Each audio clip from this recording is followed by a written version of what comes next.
I'm Sean Sylvester. I wrote this story back in 1999 about a dog of mine, Nemo, who I had.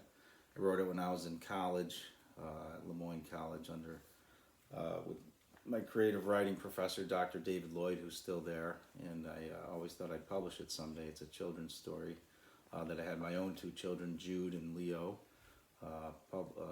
illustrate with me. So I'm going to read it. It's called Sly Nemo and the Cloud, the amazing journey of a dog, boy and his dog.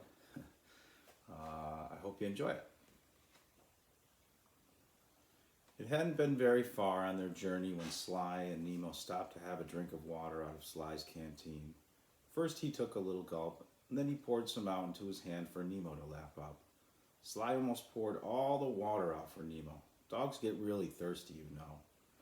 Nemo thanked Sly with a big kiss across his face, and before they knew it, they were on their way again. Sly wasn't worried about not having enough water because he knew that there was a small stream on the other side of the trees where they usually could get all the clean, fresh spring water they desired, as long as it wasn't dried up. It tasted so much better than the water he brought from home. He knew because he'd been there before with Nemo, but that's not why they were going on their journey that day. I sure hope we find what it is we're looking for, said Sly. We will, replied Nemo. We just have to keep looking.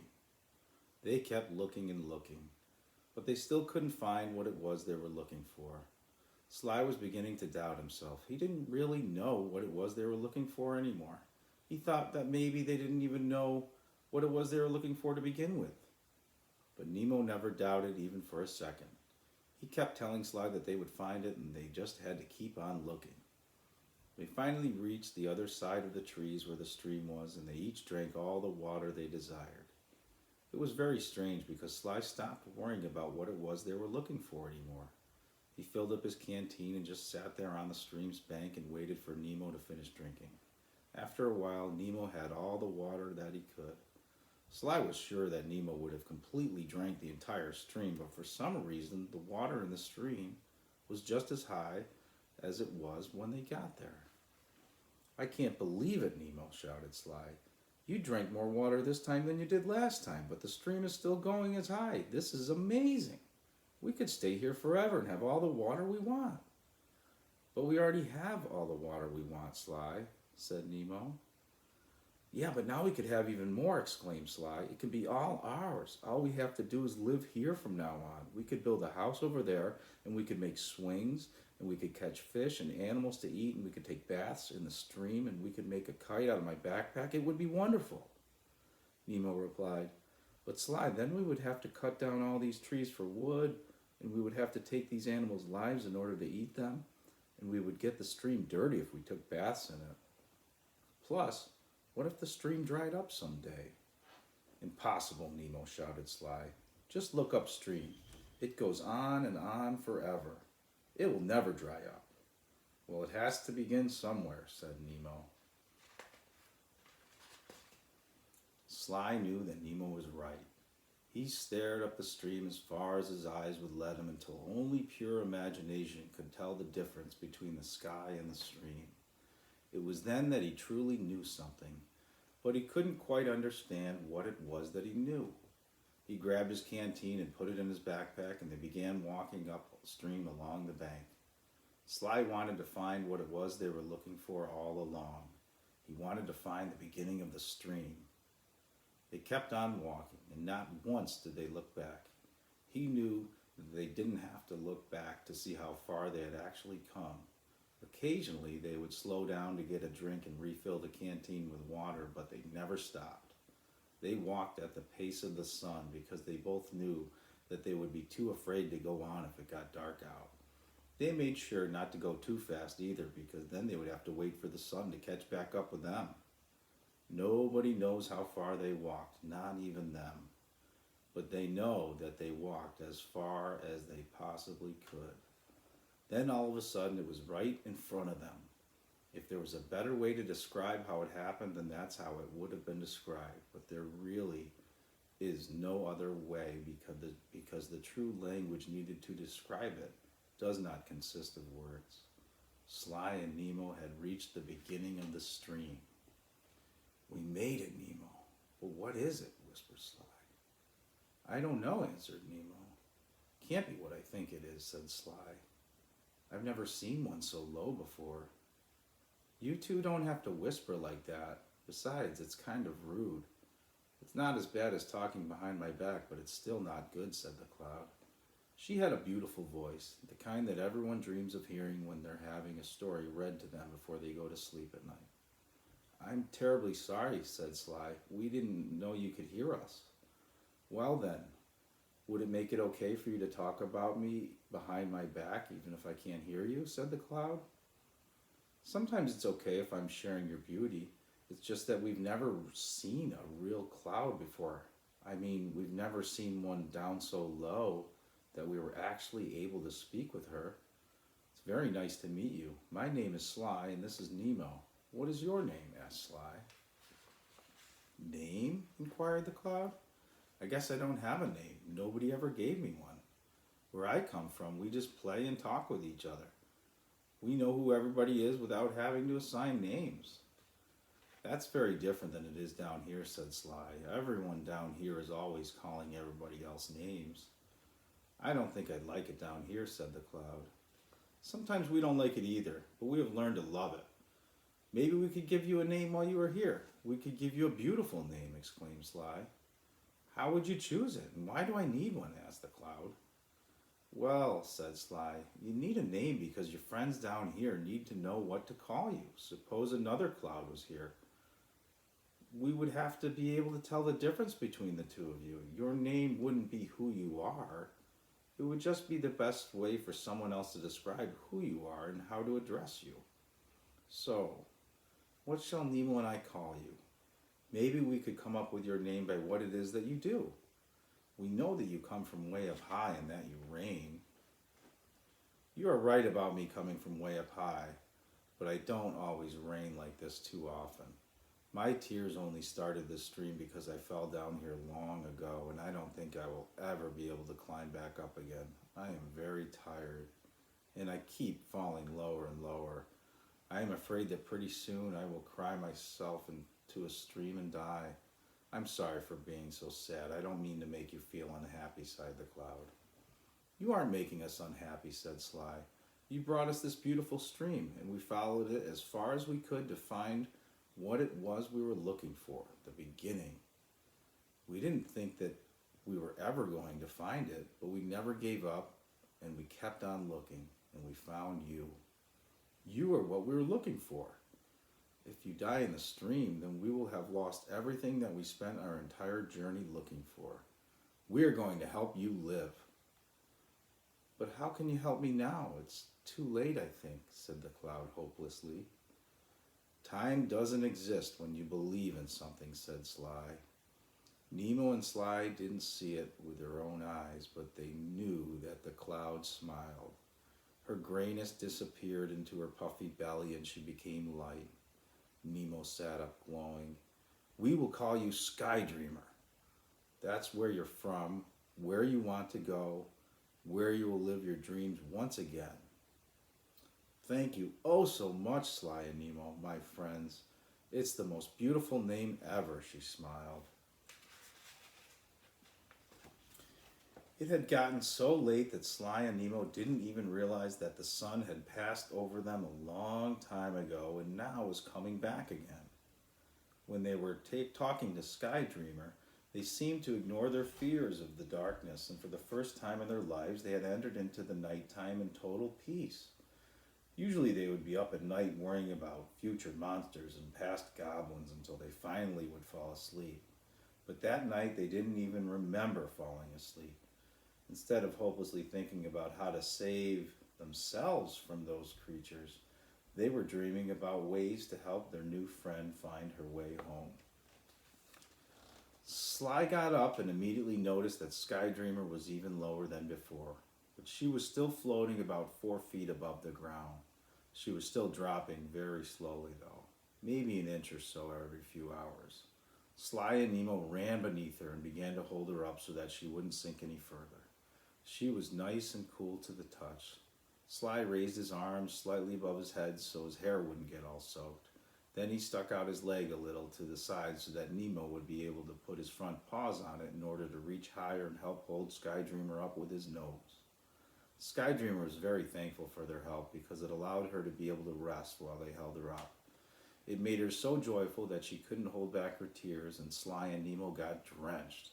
But they didn't mind. It made them all laugh until their cheeks got tired. Skydreamer, I've never heard of a fallen cloud before. How did you fall out of the sky? Asked Sly. Well, she said, a long, long time ago I was floating over some towns where it hadn't rained for a while. Their streams and lakes were getting lower, the grass was dying, the animals were thirsty, and everything had become so dry that I was afraid it would all die, especially if there was a fire. I started to give them rain, and it was beautiful. I remember being warned by some of the other clouds that I shouldn't get too close to the ground. But everything had come out to play in my rain. I couldn't help myself. I wanted to be more a part of it all. I kept getting closer and closer, and I could actually see the smiles. Then I heard a noise from below, maybe from a small volcano, and before I knew it, some ash and dark smoke had gotten inside of me. My rain stopped, and I tried desperately to rise, but the smoke was too heavy, and I fell. I made my way over to this forest to die. I didn't want to become fog for people to make art out of. I have always been a cloud, and as long as I live, I will be one. Sly could tell that Skydreamer was still sinking, even though he and Nemo were holding her up. They had been holding her for quite some time now, and they were getting very tired. Sly said to himself that if he was going to keep trying to hold her up no matter what, no matter how tired he gets, but he knew that he was going to have to think of something else or Skydreamer was going to die soon. Sly didn't want Skydreamer to get discouraged, so he decided not to tell her that she was still sinking, even with Nemo and him underneath holding her. Sly's arms were way too tired, but Nemo was still fine. That's how he got his name, Nemo. Tells what he does. He's a fighter and a striver for the good, and he never gets tired. So Sly went and grabbed a big rock. He brought it over for Nemo to stand on so he could reach Skydreamer without using Sly's leg for support. Nemo stood up on the rock and continued to hold up Skydreamer, even though he too knew she was still falling lower. Sly was beginning to get a little anxious until he remembered his own name and why he had it. He remembered how everyone is named, not by who they are, but by what they do.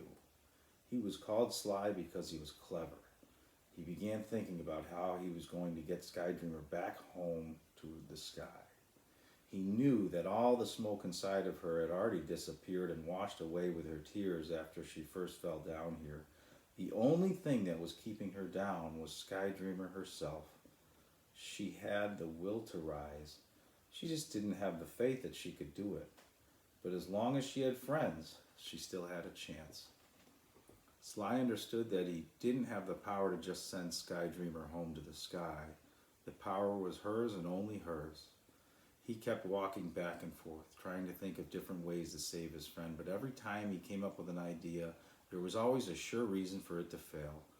How could he help Skydreamer to see that she could rise back to her home? How could he give her that power without telling her that it was hers to begin with? If he just told her that the power was hers, then she would surely not believe him and she would die. He had to show her. Then all of a sudden it happened. Just like when he and Nemo first stumbled upon what it was they were looking for, when they first saw Skydreamer at the beginning of the stream, there is no better way to describe how Sly got his idea, except that it just came to him. Let it be sworn that if there were any other way to describe it, then it would have been described that way. But human words alone can't illustrate true meaning always.